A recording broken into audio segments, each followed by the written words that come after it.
Oleg. Morning. Добро утро. It's a blessing to be among you. Благослов е да се биде меѓу вас.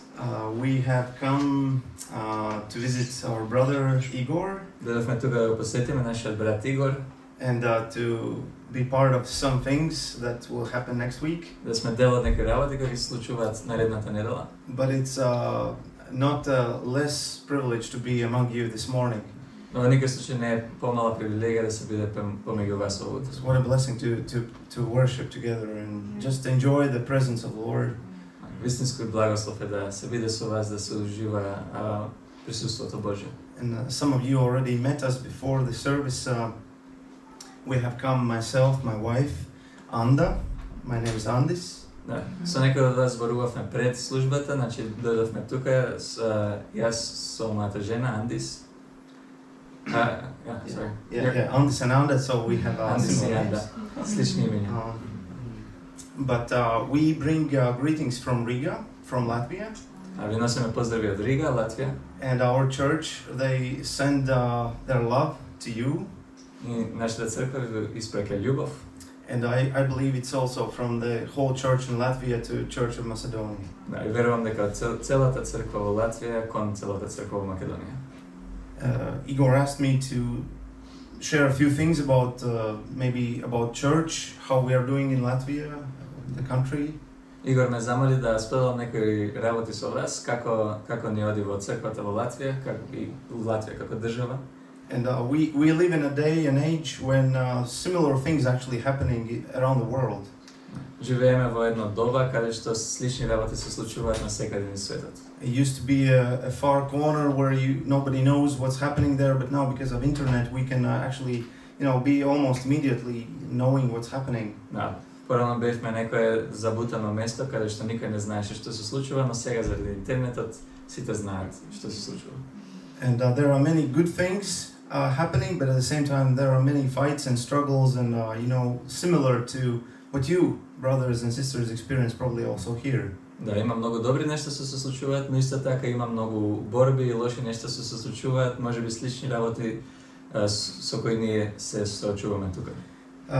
The good thing I can say about Latvia, the church in Latvia, Да, нешто добро што можам да кажем за црквата во Латвија, that we can, I would say, certain unity among the churches, which are actually not the same denominations, but they're like Catholics, Baptists, Lutherans, Pentecostals.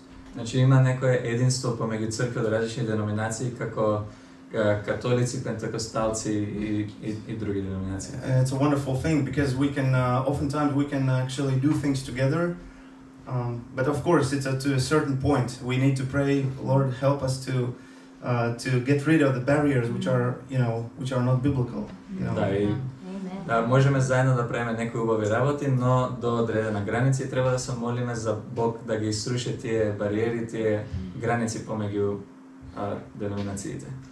So we are grateful what God is doing, but at the same time we have challenges which come together with being in European Union, and especially like politics and ideology that's being brought in, and they try to push, even though people don't think that way, but they want us to think what they want us to think.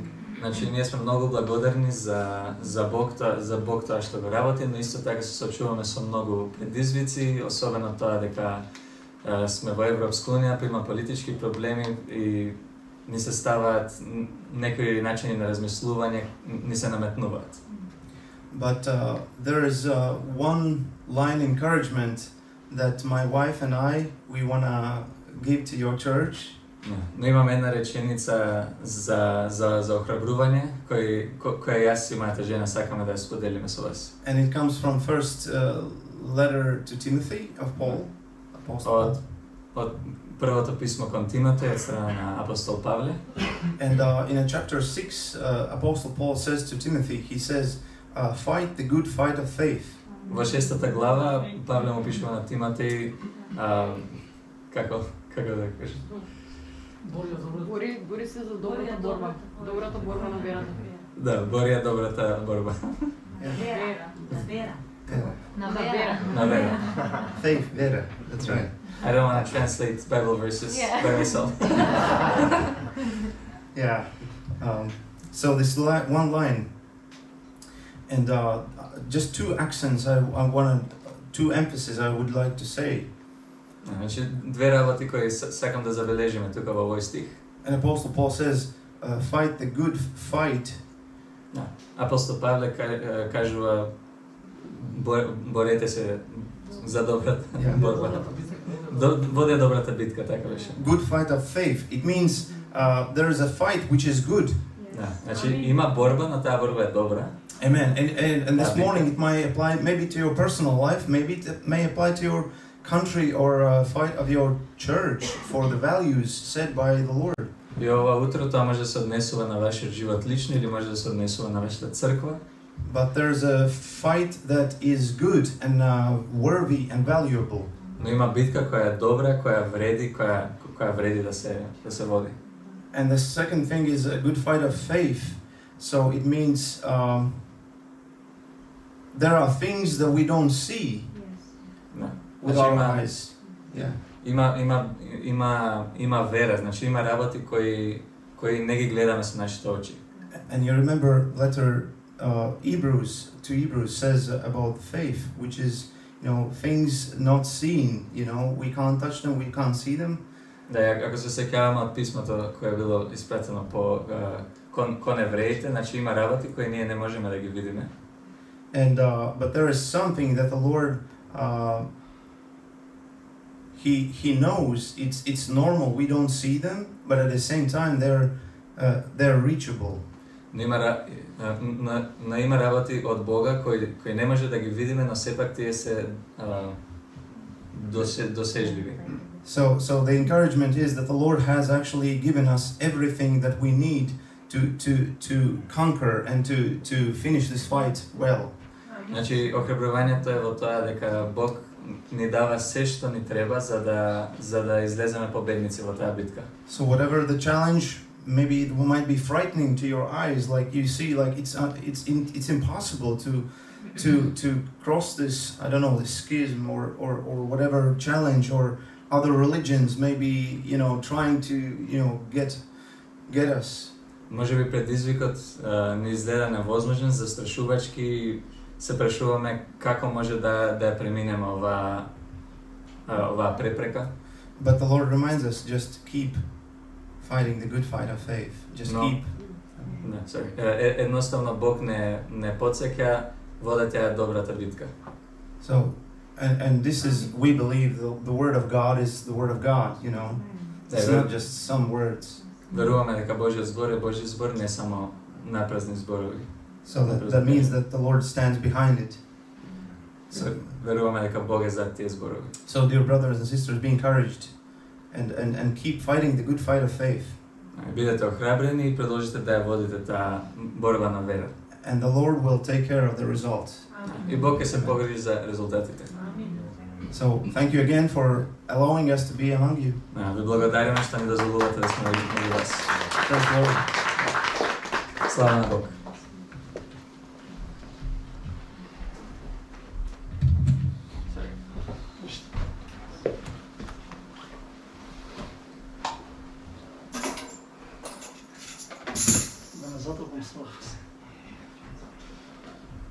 Вака само да зборам, окей?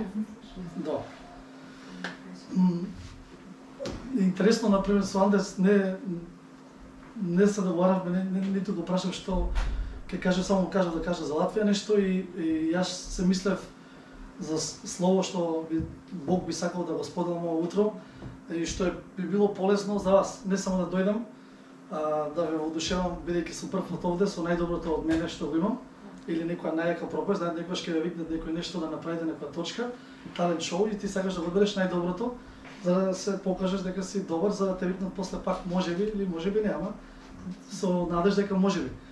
Ама, значи, на срцето ми е секогаш кога одам на било кој место да споделувам, надвор од моја локална црква, да се пак да се сподели слово кој што ќе има полза за вас и кој што можеби е потребна и во право време да се слушне. И се мислев каков наслов, дали наслов од некој сакам да дам наслови, и беше токму тоа, борете се за верата. Борете се за верата, ама ќе ви објаснам што всушност сакам да кажам со тоа. Ќе читаме од посланието до Филипјаните, ќе прочитаме целата прва глава. На почеток ќе ви кажам некоја позадина за Филипјаните и после вие дома читате се ги другите три, ама денес толку ќе има време. Една и толку дали. Колку е сад, вау. Не знам до колку обично завршувате. 12. До 12, значи треба да направам пута 2. Еднаш некој така гостин говорник доаѓа во Нова црква и го прашува пасторот колку време смеам да проповедам, до кога, како што.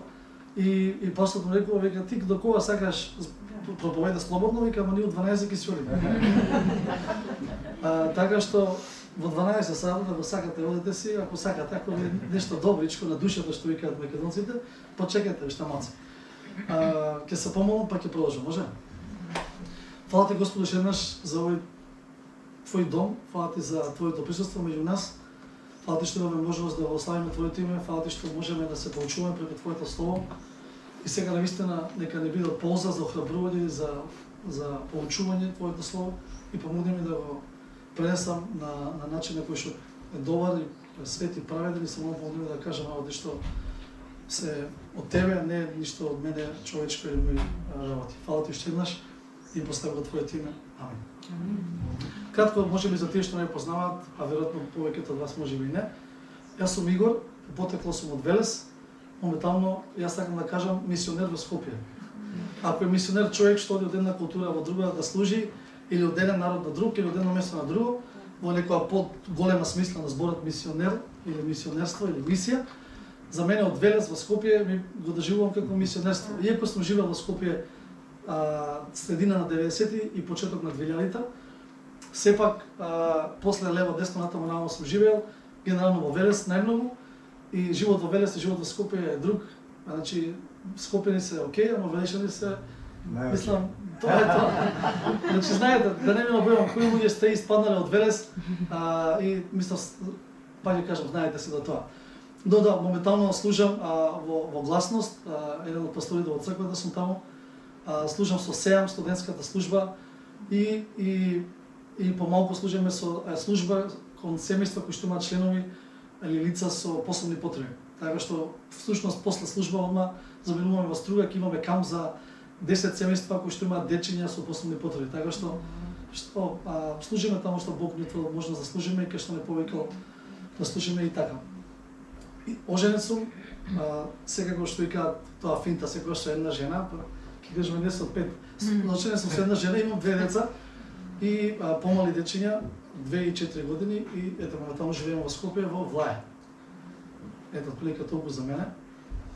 И сега сакам да прочитам ако може првата глава од посланието до Филипјаните. Ќе прочитаме цела. Ќе прочитам јас. Значи почнува овака: Павле и Тимотеј, слуга на Исус Христос. Слуги на Исус Христос. До сите светии во Христос Исус што се во Филипи. Со епископите ги коните благодат и мир вам од Бог Таткото, нашиот и од Господ Исус Христос. Стих 3. Вели му благодарам на мојот Бог секогаш кога се спомнувам за вас. Во секоја моја молитва се молам со радост за сите вас, заради вашето учество во Евангелието од првиот ден па до сега. Уверен во тоа дека оној кој го започна во вас доброто дело, ќе го доврши до денот на Исус Христос. И право е да го мислам тоа за сите вас, зашто секогаш ве носам во срце и кога сум во окови, кога го бранам и утврдувам Евангелието, бидејќи сите вие сте мои соучесници во благодат. Бог ми е сведок колку многу копнеам по сите вас со милосторноста на Исус Христос. И се молам вашата љубов се повеќе и повеќе да изобилува преку познанието и разбирањето на се. Стих 10. Пазете сега, за да можете да го разпознавате најдоброто, да бидете чисти и безпреколни во денот на Христос. Полни со плодот на праведноста која е преку Исус Христос за слава и пофалба на Бог. 12. Сакам, браќа, да знаете дека тие работи што ми се случија мене придонесува за поголем успех на Евангелието. Така што во целата преторија и меѓу сите други стана познато дека сум во затвор за Христос. И дека повеќето од браќата во Господ, поттикнати од моите окови, се осмелија без страф да го проповедаат Словото. Некои навистина од завист и желба за кавга, други од добра волја го проповедаат Христос. Едни го проповедаат Христос од љубов, знаејќи дека јас сум поставен да го бранам Евангелието, а другите имаат желба да се препираат неискрено, мислејќи дека ја наголемуваат тежината на моите окови. 18. Другите пак Проповедата љубов знаејќи дека јас сум поставен да го бранам евангелието. Зашто знам дека тоа ќе ми послужи за спасение со вашата молитва и преку дејството на Духот на Исус Христос. 20.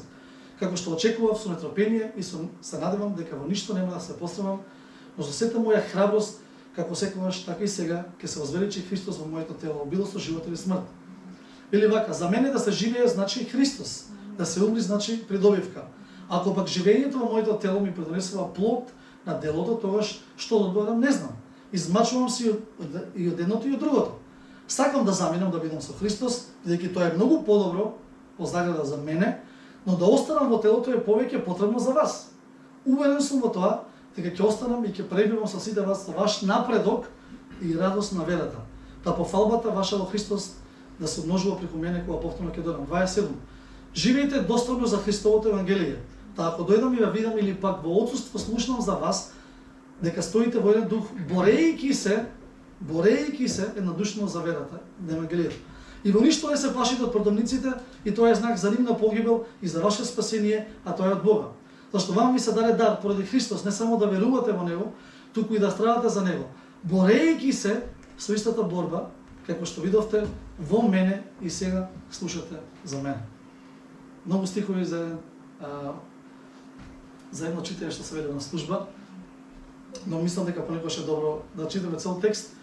Една мини, како се вели тоа, мини библиско проучување.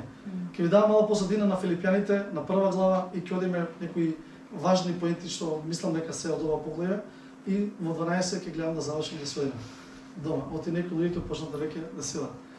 Значи, само мала позадина за Филипи градот, нели познато ни во комшини овдека, не знам кој од вас бил, некојаш одите и го гледате стариот град Филипи, таму и рушевините, и има едно место кај што пишува келијата кај што бил Павле во затвор.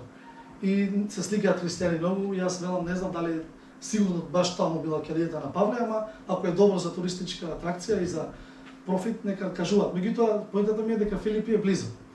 Меѓутоа, времето во кое што го пишува, да речеме, ово послание, Павле, според контекстот на дела апостолски и слично, го основал ова послание 10 години пред да им го напише ова писмо. И нели го знаете примерот, бил во затвор таму во Филипи, се стресали портите и слично. Па тогаш бил прв пат, тогаш дошол во Филипи, дошол ке тоа изворчето, ја нашол Лидија, она таму передалишта или што прела, не знам, немало машини тогаш, и нешто тука да видиме што ќе биде работата. Почнал да зборува за Исус, неколку луѓе се обраќаат и полека црквата им расте. 10 години подоцна, апостол Павле во затвор повторно, човек го читаш нешто во затвора. Ако го бараш негде во затвор ќе го најдеш. 10 години подоцна во затвор, овој пат најверојатно во Рим. И слуша некој работи на црквата и одлучува да им напише некое писмо. Сега тоа што е интересно, за Филипи као град, во тоа време бил град каде што живееле доста римски генерали кои што биле пензионирани и да речеме како награда од императорот, од главниот, било дозволено да на некои убави места да живеат и живееле во Филипи. Така што во Филипи живееле луѓе од висок престиж, со богато минато, со големо искуство во животот и со големи успеси во животот. Меѓу кои сега кога имаш такви луѓе, имаше луѓе кои што треба на некој начин да им служат на нив и да бидат тука околу нив, но генерално бил град каде што ако кажеш од кај си, ти кажуваш дека си од Филипи, значи дека си јака фаца и значи дека си човек од престиж. И сега имајќи го тоа на ум дека Павле основа црква и ова е црква на луѓе кај што имаш луѓе, како што рекаме, од видно, со видна репутација и луѓе кои што можеби не толку видна, кои што слуги слично што им служат, им се обраќа со следните зборови. Павле и Тимотеј, слуги на Исус Христос, до сите свети во Исус, што се во Филипи. И за мене ова е специфично зашто. Знаеме дека Павле често пати битен е кога ги поздравува луѓето, ги почнува своите посланија, некогаш вели апостол Павле до тие тој до тие. Овдека вели Павле слуга на Исус Христос.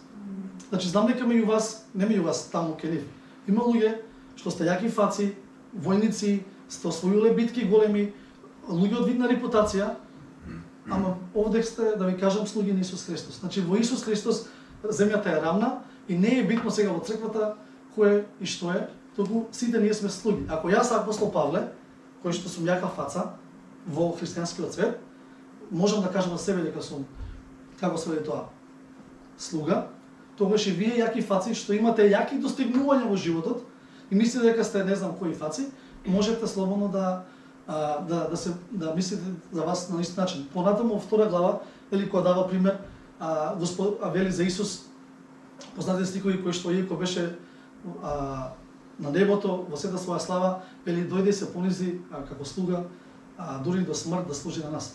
Така што посланието до филипјаните нема некоја нота на голем укор кон луѓето што го читаат.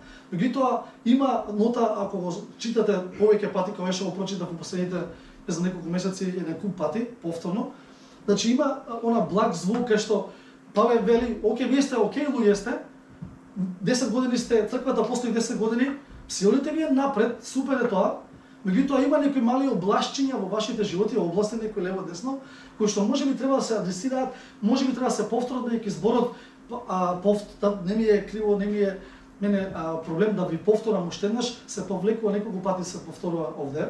Значи Павле вели подоцна во тие други поглави, вели не ми е проблем да ви повторам јас некои работи. 10 години сте од црква, некои од вас овдека сте можеби 20, 30, 40 години, не за дали има такви, ама да речеме од 20, 30, 10 и како и да е. Вели супер сте, се движите во овој правец, ама не дозволувате од време на време да ви сте рати тоа, јас сум римски, јас сум од Веле, сега ќе ви зборувам велешки овдека, или јас сум јака фаца, имам достигнување диплома, дека не би било проблем да го зачистите вецето ако некој што има потреба, само затоа што има завршено теолошко школа, например.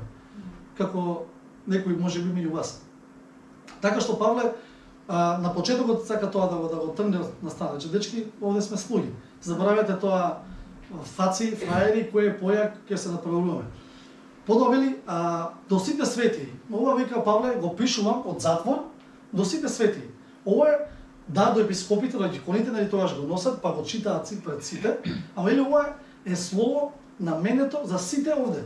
Не е за некои луѓе, не е за тие што се само водачи, старешини, не е за тие што се постарите во вера, не е за помладите во вера, не е за мажите, не е за жените, не само за децата, не само за старите, до сите свети.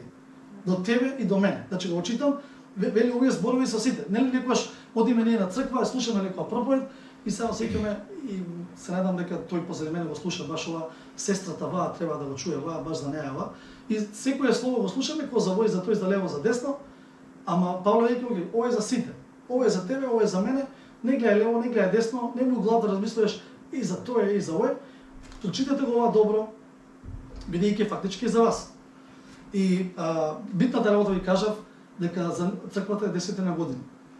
И сега тоа што значи? Тоа значи дека ако во тоа време луѓето, тоа било општество плуралистичко, многу религии, филозофски правци развиени тогаш во тоа време, посебно се во другоа луѓе, кој е попаметен, кој ќе каже на пософистициран начин која е смислата на животот и значи кога ги решавале некои прашања на животот, или повторно по тоа филозофско влијание грчко-римско во тоа време и секој вика не, вака е, ова е смислата на животот. Не, ова е смислата на животот. Не, ова е добро. Не, ова е добро. И се обидува да најдат дефиниција што е смисла на животот, што е добро, што не е.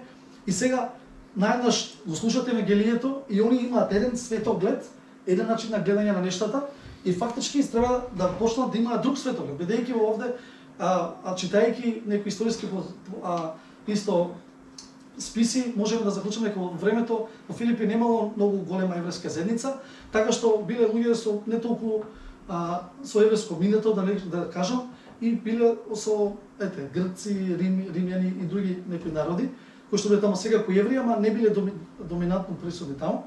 И сега, сигурно ќе речете вие за вас, пред да го запознаете Христос, сте имали еден начин на размислување. Една светоглед, едно гледиште. Го запознавате Христос и вие сега треба да научите како треба да го следите Христос, како треба да верувате во Бог. Тие до тога се верувале во тој Бог, во тој Бог, во тој Бог, во тој Бог, еден куп богови. И сега најнаш доаѓа Павле и библиски други учители и вели ова е смислата на христијанскиот живот, овака треба да се живее христијанскиот живот. И сега понатаму од текстот ќе видиме некогаш ќе нив можеби се велат, оке, вака треба да живееме, ама може ли пак да живееме вака, може ли да живееме така? И таа е таа борба која што секпак и ситуација која што Павле сака да ги адресира, каде што веќе луѓе знам дека имате од минатото системи на размислување, системи на верување, начини на гледање на нештата и сега кога станавте верници во Бог, вие сте во процес на учење како треба да изгледа христијанскиот живот. Ние денеска 2000 и повеќе години после тоа време читаме Библија, имаме контекст на христијанство, имаме историја на христијанство. Тие немале. Значи го слушаат евангелието, немале Нов Завет, само некои писменца што биле пратени можеби негде кои што некогаш ги делеле еден со друг од Филипи, ќе прочитаат од не знам од Солун во Филипи и ги вртале таму писмата што ги деле за да научат биле главни за Бог и сакале да научат повеќе за Бог. Но тој контекст е битен, исто сакам да го знаете дека луѓето во тоа време стануваат верници во Бог, а во умот што велат луѓето им е каша попара, однос на каков е Бог, како треба да изгледа нашиот живот сега и многу од посланијата адресираат тоа. Нови сте верници или колку и да сте долго, ама немате историја на следење на Исус Христос и поучување како треба да изгледа христијанскиот живот. Како треба да изгледа христијанскиот живот. И затоа да ги учи. Благодарам слуги, значи вие сте фаци, мислите доаѓате од позадина кај што нели престижот е важен и сега најдеш, окей, доаѓаш пред Христос, Павле вели, од сите други можам повеќе да се фалам. Веќе потекло. Вако минато имам вакви достигнувања, такви достигнувања, ама вели за Христос, кога го запознав Христос, сфатив дека тие некои работи не ми имаат никаква цел, никаква полза во мојата вера. Понатаму продолжуваме, ќе продолжиме. Вели 6 стих сакам да го спомнеме, вели уверен сум во тоа дека оној кој го започна во вас доброто дело ќе го доврши. Повторно имате во предвид дека Павле го пишува во затвор. И во време кај што, да речеме, ако тој верува во Бог и ради верата завршува во затвор, луѓето други кои што го слушаат ќе речат: ама ние ако веруваме во Бог, дали ние може да завршиме во затвор? Дали ако ние веруваме во Бог, нашите животи може да бидат отворени за некои турбуленции и ситуации кои што се непријатни? И тука има луѓе кои што можеби се колебаат малку со верата. Ако верувам во Бог, ако не верувам во Бог, што ќе биде со мојот живот? Или дали ако се случат проблеми во животот, предизвици од животот заради верата, што ќе се случи со мојот живот? И Павле вели вака: во тој контекст уверен сум дека оној кој го започна вашето доброто дело вас ќе го заврши. И зборувајќи за борба, таа увереноста за мене е фактички верувам дека Бог ќе го доврши тоа што го започна во нас. Павле го пише ова повторно од затвор. Може да каже луѓе, да, во затвор сум, не сум сигурен што ќе биде со мене, тешко е во животот, проблеми има, Божјата воля дали ќе се исполни за мене, не знам, Бог ми има кажал многу добри работи, ама што ќе биде од нив, не знам, бидејќи веќе проблеми има во животот, ситуации и предизвици и не сум уверен дали ќе се исполни Божјата воля и Божјата намера за нас. И од тука тој вели: не, јас ако сум во затвор, јас сум уверен дека без разлика на околностите во кои што се наоѓате во вашиот живот, дека Божјите намери одат напред и ќе се исполнат. Предизвици имаш, некој луѓе те сопнал, некој човек те зафркнал, си одел во прав правец и најдеш некоја сопка во животот и се јадеш: пропадна мојот живот, пропадна Божјите намери за мојот живот, пропадна Божјата воля за мојот живот. Павле вели: не пропадна, а ако останеш да одиш со Бог, ништо не е пропаднато, можеш да бидеш во затвор, можеш да бидеш во слобода, можеш да бидеш во распад на животот, Божјата воля и Божјите намери, вели Павле, нема да прекинат. Ти можеш да речеш: може ќе прекинат, може не, бидејќи со човечки очи. Ама проблем нешто? Не. Добро, вика издај, имаш уште 20 минути, ми дава предупредување. Проблемот е повторно во предизвиците, во тешкотиите, да веруваш дека Божите намери, Божјата воля за твојот живот ќе се исполнат. Дури и кога повторно имаш такви ситуации, да го решат техничкиот проблем, да не е ова озвучувањето. Не. Овој дел го разбираме? Мислам дека го разбираме. Зборувајќи сега за овие ситуации, се водушевам секогаш, еве, ќе се вратам на третиот стих, кој сега го зборевме шестиот, вели: му благодарам на мојот Бог секогаш кога се спомнувам за вас, во секоја молитва со радост и со слично. И вели Павле: во затвор сум, тешко е, да, не збориме сега, нели, вртат некоја слики на интернет, затвор во Данска, и ти гледаш телевизија, Олимпијада гледаат сега, нешто им дават, може сокчиња, му викаат: сакаш смути да те направам, со нас и со што сакаш, им прават, и затворот е таков. Скопскиот, тоа они си прават, нели, то не учења, нешто од затворот бегаат ситуации. Имам пријатели што се во затвор и ми се јавуваат од затвор, телефоните ги кријат, ама се јавуваат, Facebook објавуваат на секој ден некои работи. Велам: кај си ти во затвор си или не знам во, како се вика, во Катланово во бањата, не знам кај си. Значи, нашиот затвор што има таква репутација лоша или во тој да речеме во данскиот затвор или тие некои во западна Европа што се окей. Павле немал такви услови во затвор, ама сепак во условите на затвор тој размислувајќи за верата, зборува со нив, ги охрабрува овие луѓе во Филипи и ги сака да ги каже Божите намери ќе се исполнат за вас. И вели се, благодарам на мојот Бог секогаш кога се спомнувам за вас. Третиот стих. И велам, добро е Павле човек, а ти си од затвор и сега ти се грижиш за други луѓе, за нивното духовно добробитие, како се во животот, дали напредува, дали не, а ти си во затвор. Значи ти имаш твои лични животни неприлики, а во твоите лични животни неприлики мислиш дали вие у Филипи напредуваат во верата, дали се караат тие две жени таму некои за нешто, дали да било зависите црвени или жолти во црквата, што се случува овде? Павле во своји неприлики размислува за други луѓе како им е нив и дали тие напредуваат во верата и како може да им помогне во напредок на верата. Па ние некогаш, еве да речем, вие ќе речете не, ние сме слични на Павле.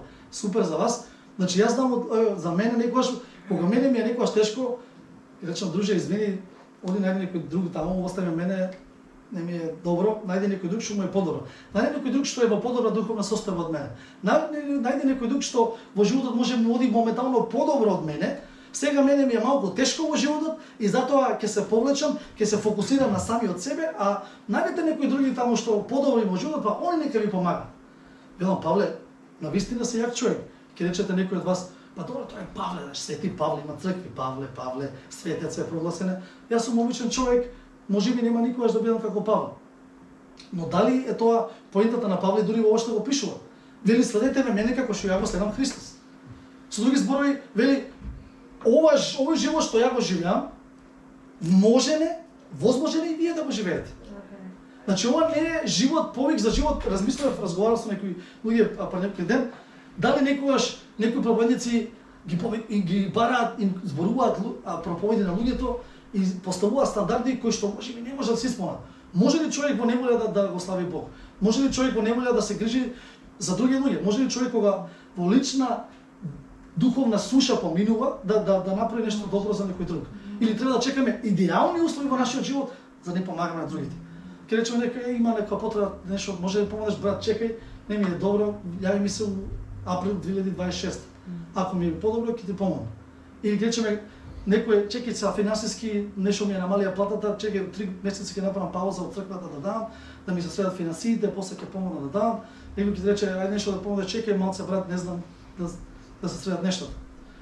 А Павле вели, окей, тешко ми е, во затвор сум, Бог ќе го доврши тоа што го пошлал мене и дечки, се грижам за вас. Се грижам за вашето духовно добробитие и за тоа ви го кажам ова. И охрабрувањето за мене навистина е тоа. Во било која фаза од нашите животи, Божиот повик за нас е да бидеме фактички достапни за Неговото царство.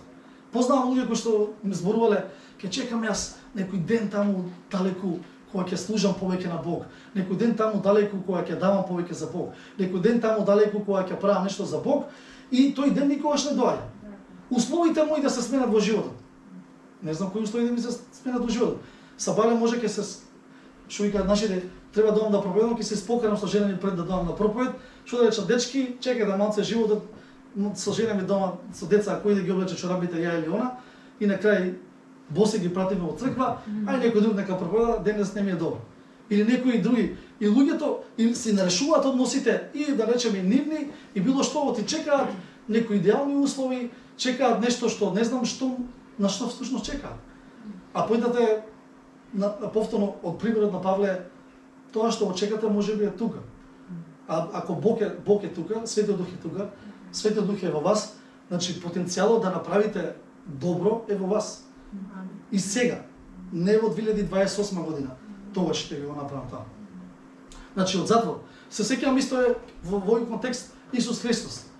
На крстот раснат стои, значи да се изразам така малце, да не кажам и смешно, го боли се, го болат раците, го болат нозите, кај нас земеме кишмата не можем, значи човекот раснат, значи у хаос, во агонија, физичка, ментална, секаква вид на агонија.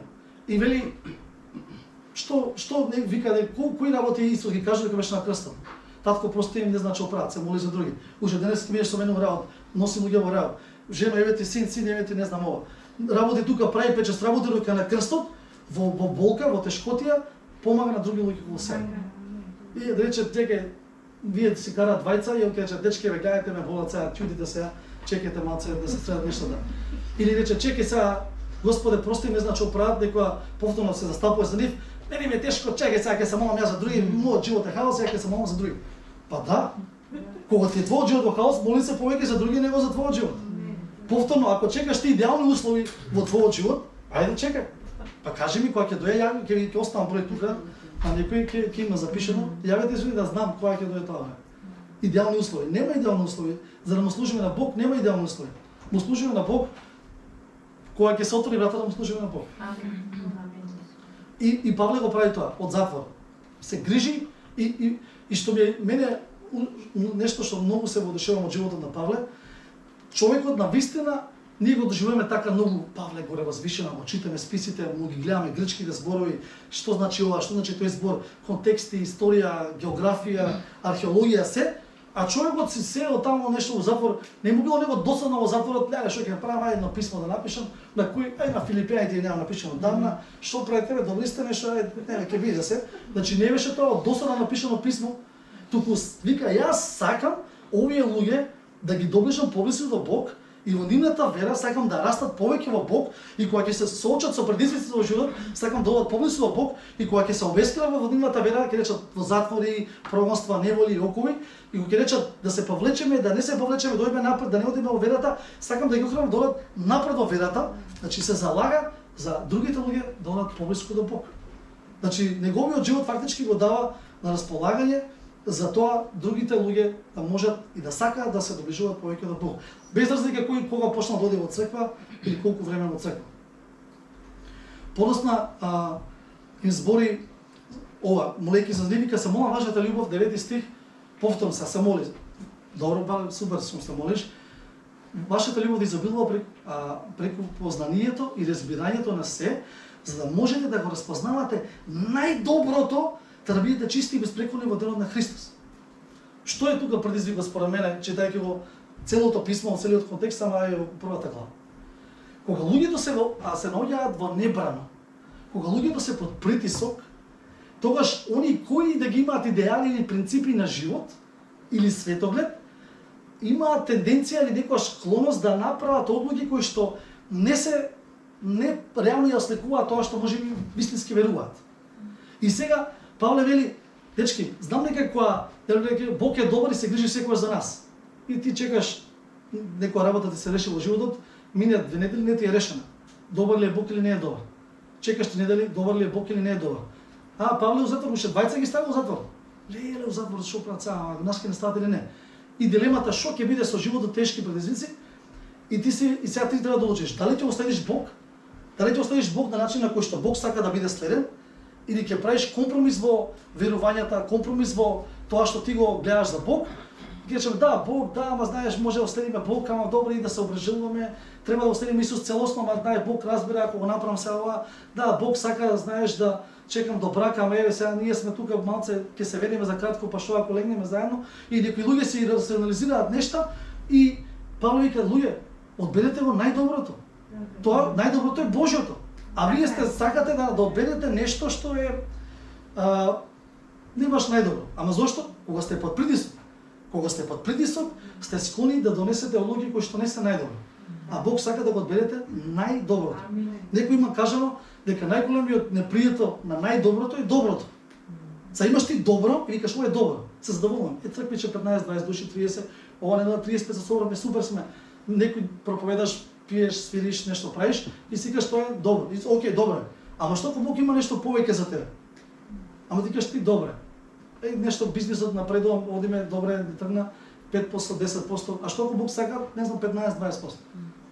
И појде да се задоволуваме со нешто, ама Павле вика се молам да растете во љубовта, ама појде да со љубовта кој ќе Божјата љубов агапе, ќе изобилува, ќе разберете целосно, тогаш и вашите одлуки ќе бидат такви затоа што ќе расудувате преку љубовта.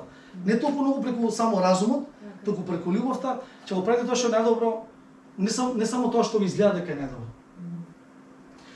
Набрзо после нашата свадба 2018 со мојата драга сопруга Магдалена, нели после свадба знаеш како е. Може некој вика после свадбата сме у минус, почнаме свадба правевме, узагувавме, некој вика не остана плюс парички од свадба што не остана. Ама нешто имаме заштедено, ни остана некои пари и викаме ајде да си купиме кола. И сакаме сега да купиме кола, имаме некои пари и бараме на огласи, јас барам, тој свана не се разбира од коли ништо, не дека јас се разбирам, ама не бев малку повеќе од неа. И бараме некои коли, опции, ситуации, видовме некои коли, и најдеш викам, окей, Ford Focus, Peugeot 1.6 TDI или не знам тоа HDI, моторот такова е од Peugeot, окей, Ford ќе купам, не знам, Ford бараме кола, нешто караван или обично како и да е. И еднаш, додека живеев во Велес, таму службена кола црковна, бев да ја носам негде на мајстор, и тука има повеќе дуќани и слични работи, и еден човек со Ford доаѓа се паркира, близо до мене, до таа службена кола, излегува од колата, викам сега да прашам, планирам да купам Ford, какви коли си, викам, ти од прва река можеш да ми кажеш нешто повеќе за Ford. Посебно овој мотор, оваа година, отприлика и слично. Вика, супер кола. Вика, ја возам, вика, супер кола, нема да сгрешиш ако си купиш Ford. И вика, баш е добра, ја препорачувам. И после уште ми вели, вика, нешто, вика, јас вика, ја продавам, вика, оваа кола, ако сакаш, вика, да ја. И ја викам, леле, ова е Божја работа. Значи, како прави ни христијаните, нешто вамо случајно и Бог. Бог го донесе него, Бог ме донесе мене и најдеш, овој од Бог. Викам, ова мора да е од Бог. Затоа што ми изгледа дека е од Бог, ова мора да е од Бог. И ја купувам, ви преговараме за цената, толку пари, ај ќе земи, вика не спуштам повеќе од ова, вика нема врска толку и окей сум за да ти платам. И одвај чекав да ја префрлиме колата на моје име, не знам кој ден беше. Вика требаше дојде некој одмор, па требаше да се врати и после нешто така, ама со нетрпение чекам колата да ја купам, прва кола во живот. До тогаш не сум имал ни точек во моја собственост, од сиромашно семејство потекнав, се најдеш првата кола возбуден си дели да ја купиш. И плюс викам, од Господ сигурно човекот доаѓа право време, јас право време, ситуација мора да е Господ. После треба да дојме да регистрираме кола, да ја префрлиме, сабота беше уствари на нотар, одиме не работи ни еден нотар во Велес. И најдеш последниот нотар таму негде таму по Кесувот, под отворена врата или како беше, отворена врата. Ова е од Господ, е 100% Господ. И нотарот работи во сабота, дошол да потпише договор за некои други, викам ова мора да е Господ.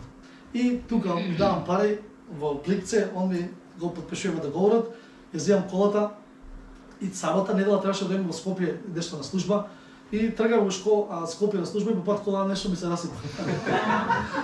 Знаете, на кола возите на кратки релации, дома механичар. И вела, леле, кола се расипа. И си ама ми изгледаше дека сите работи изгледа дека се од Бог. Се ми изгледаше дека од Бог. Знаете, некојаш, Господ, овој човек, Бог ми го прати, ова е од Бог. И да тоа на почетокот што бил одговор на молитва, после најнаш испаја, ова ѓавол испадна човекот или личност. Нешто што прво ти бил дар од Бог, ангел, или нема женски род од ангел, ама ангелица ако може да биде. И после најнаш демон или демоница станува личност. Нешто се молам за работа од Бог, работа ми ја дава, по 3 недели крај работа да колнеше шефови, се живо и диво. Значи, постојат работи во животот што изгледаат добри и може би се добри. Ама појдата е дали е Божјото за тебе или не. Ти можеш да си го земеш, супер, земи си го. Ама Павле вика, луѓе, се молам да го одберете, да го препознаете најдоброто. Не тоа што ви изгледа вас најдобро. Најдоброто. И кречеш, ама јас како можам да расудувам, Павле вика, се молам да растете, да можете да дојдете во таа ситуација. Додека не дојдеш во таа ситуација, ќе правиш одлуки кои што се нема љубов во нив, може би се себични или може би телесни, како и да е, и после ќе викаш тешко ми е добро, Бог ќе ти избави од тоа, ама Павле вели да го расудувате, да го препознаете, да го изберете најдоброто што е од Бог, а не тоа што вие, вашите очи го гледаат и сакате да ви биде најдобро. Ме разбирате тук, уште неколку стихови. Ќе треба да скратиме, ова се движи времето. За борбата и ќе завршиме. После зборува нели за ширење на евангелието, некои луѓе се семични, некои имаат лаки мотиви. Добро, викам Павле, супер ја опишуваш црквата, ние сме луѓе овдека со различно минато, со различно сегашност, со различни мотиви во срцето, со различно ниво на разбирање и тоа е убавината на црквата, некогаш еден куп луѓе мешани заедно и сите сме низ пат да станеме послични на Христос. Ама ете, Павле сака и тоа да ги предупреди, пазете, има луѓе со такви мотиви, некои од вас ако има такви мотиви, испитете си ги мотивите, и гледате да се избалансирате, да дојдете да поблизу до тоа како што Бог сака да бидете, и им зборува за тоа. Потоа им вели зборува за мене да се живее значи Христос, да се умре придобивка. Сега да каже, ако гледам што е најдобро за мене, да одам горе, а што е најдобро за вас, да останам тука. И јас одбирам што е најдобро за вас. Примерот, ако веќе сакате едноставна апликација, ако гледаш секогаш само што е најдобро за тебе, па такви одлуки носиш, не знам кај ќе стигнеш. Ама ако гледаш пошироката слика, што е можеби некогаш најдобро за другите. Кога анализираш ситуации, кога правиме ние прогнози, анализи за животот, за ситуации, гледаме што најмногу можам јас да добиам од таа ситуација лично или моето семејство. А Павле вели, јас не гледам што би било најдобро за мене во оваа ситуација. Гледам што би било најдобро за Божјото царство. И повторно што да одлучиш да го избереш најдоброто, а не тоа што тебе ти изгледа најдобро. Лот и Аврам кога се делеа, на Лот му изгледаше најдобро нешто таму друго и си го одбра тоа, а вели чао пријатно, носи си го тоа и со Бог после тој успеа во животот таму затоа што го следеше Бог. Најдоброто за него што беше од Бог. Вели понатаму вели ќе го завршиме со 27 стих, вели живеете достојно за Христовото евангелие. Вели дечки поколе 10 години сте од црква. И луѓе доаѓаат, може би кажуваат, абе добре да бидете христијани, ама може и ова да го правите, тоа да го правите. Вели носите јако име, христијани. Вие сте како Христос. Па живите достојно како Христос. Знам дека сте пак 10 години тука уште учите, не може тоа да биде изговор со време. Јас сум млад христијанин, сега доправа учам, не може да ти биде тоа. Еве сега чуи веќе не може па посебно од денес натаму. И вели живите достојно за евангелието. И вели во ништо не се плашите, тоа е знак за погибел, збори за непријателите. И потоа вели зашто вам се даде заради Христос не само да верувате во него, туку и да страдате за него, борејќи се со истата борба. И сега збориме за борба. Овие работи што ги спомнав сите се борба. Да го избереш некогаш ние знаеме што е најдобро. Знаеме и Бог што ни кажува дека е најдобро. Ама ни е тешко да го избереме и одбираме нешто што ни е полесно. И борбата е да го избереш најдоброто. Знаеме ние некогаш Бог што сака да правиме, како сака да живееме достојно за него. Ама имаме и ситуации, отворени врати, искушенија, кои што не велат, не, оди таму, тоа е недобро, ама остави го тоа, оди овде, ти викаш, чекај да одам тука. Павле вели, знам дека тоа ти е, ама бори се за тоа. Значи не може тоа ако си лежиме и ќе се седиме. Мислиме ние сега станаме верници и се по автоматизам ќе се случува, а по автоматизам ќе растамо верата, по автоматизам ќе се менувам, по автоматизам ќе не знам што ќе се случува, ама елементот на борба. Вели Павле, друге, борете се за верата. И во контекст поширок на борбата што спомна Андес, не само за да се бориме ние сега некои, вие на Олимпијадата стајале со Господовата вечера, дали било или не било дебати, и да се бориме сега за тоа, гласни сме, има тој контекст на таква борба, се бориме ние, не сме некои незначителни луѓе, малцинство во Македонија, христијанство, и луѓе да не напаѓаат, и ние сега ќе се браним од типот кутрите ние, туку, да, ние се бориме за некои општествени работи што се случуваат околу нас, кои што се антибожи, антивистина, антихристос, окей, ама се бориме и за нас, за нашата вера, која што непријателот сака да ни ја одземе. Се бориме за нашето семејство, непријателот сака да го раздели. Се бориме за нашите деца, непријателот сака да ги трне од него. Значи се молиме да ги заштитиме луѓето околу нас и да заштитиме верата во нас. Се молиме да го заштитиме тоа што е најдобро, што ни е вдарено од Бог во нас. Затоа што ние повторно кога ќе се обратиме, кога ќе станеме верни во Бог, кога ќе следиме патот на Христос, кога сме го предали нашиот живот на Христос и кога одиме по неговиот пат, значи доаѓаат сили кои што сакаат или да не одвојат од Христос целосно, да немаме ништо заедничко со него, или ако веќе сме со Христос, добро, остани со Христос, верувај се во Христос, ама не мораш ти сега, не знам, најдоброто да го одбереш, одбери го простечното или помалку доброто. Значи тие се тие сили кои што делуваат против нас на тој начин да не или одвојат од Бог или да го намалат нашиот продукт, оно што го даваме за Бог, за Божјото царство, да не намалат да бидеме што полетаргични, што помалку да се замараме со Бог, да не се замараме со Божјото, да се замараме повеќе со нашето, да не се замараме дали ќе ни пропадне семејството, дали некои бракови се пред развод, веќе кренале раце, никој не се бори веќе за ништо, живееме во такво место за деца, дали децата заминале ваму или заминале таму во име на слобода. И вели, само ќе проширам темата на борба, но Павле вели, борете се со истата борба како што ви споменав. Борете се за евангелието, борете се за тоа што е најдобро, борете се за тоа што е свето, Борете за тоа што е добро и не се откажувајте од тоа. И следете го Христовиот пат на тој начин. Иначе, што да ви кажам друго? Тоест Павле би рекол, кај би завршиле на тој начин. На други места дава, видете го примерот на тој, кај заврши, видете го примерот на тој, но поетата беше и е се уште за мене од ова послание. Со ова ќе завршам. Павле вели, различна позадина, некои сте јаки фаци, некои слуги, сите сте заедно овде, сите сте на патот да оставите Христос, живите достојно за Него. Не гледате дали е тешко или не, одете напред, Божјата воля нема да престане се исполнува ако те боли малце зглобот, значи ќе продолжи пак да напредува Божјото царство. Живите достојно за Бог и кога ви е тешко, не чекайте идеални услови да служите на други, служите му на Бог во секоја можна прилика и на крај борете се за верата. Борете се за верата во вас, борете се за вашите семејства, борете се за вашите деца, ама не му дајете ниту 1 сантиметар на непријателот. Мојата желба од секогаш кога сум станал христијанин, од мали нозе, зборам духовни мали нозе, беше да бидам се што Бог сака да бидам. Да направам се што Бог сака да направам во животот. Да видам човек преку кој што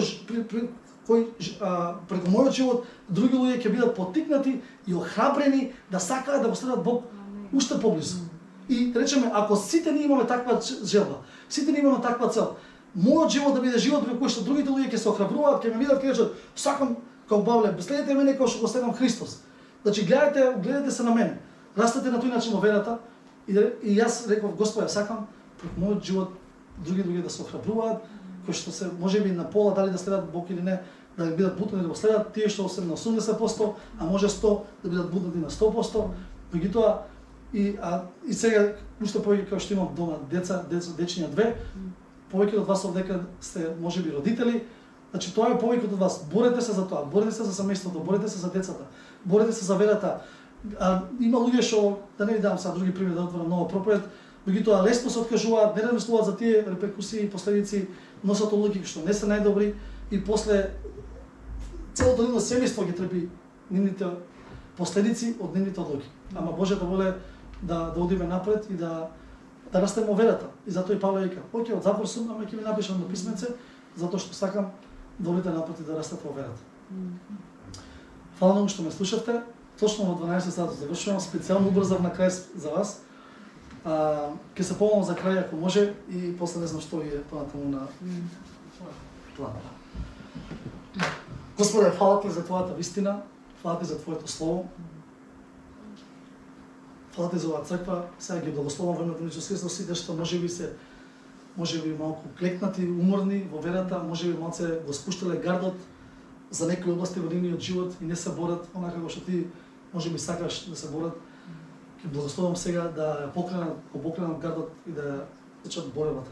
Се молам за заштита на овие луѓе, се молам за благо и сила да стане во нив навистина реална, за да ја борат таа добра битка на што читавме зборувавме од Тимотеј. И се молам, Господе, наистина да ни помогнеш во секоја сезона во нашиот живот да бидеме луѓе што ќе носиме плод, да бидеме луѓе кои што ќе се замараме со Божјото повеќе отколку што своето и ќе се замараме повеќе со напредок на Божјото царство повеќе од било што друго во животот. Ќе благословам уште еднаш од овие луѓе во името на Исус. Амин.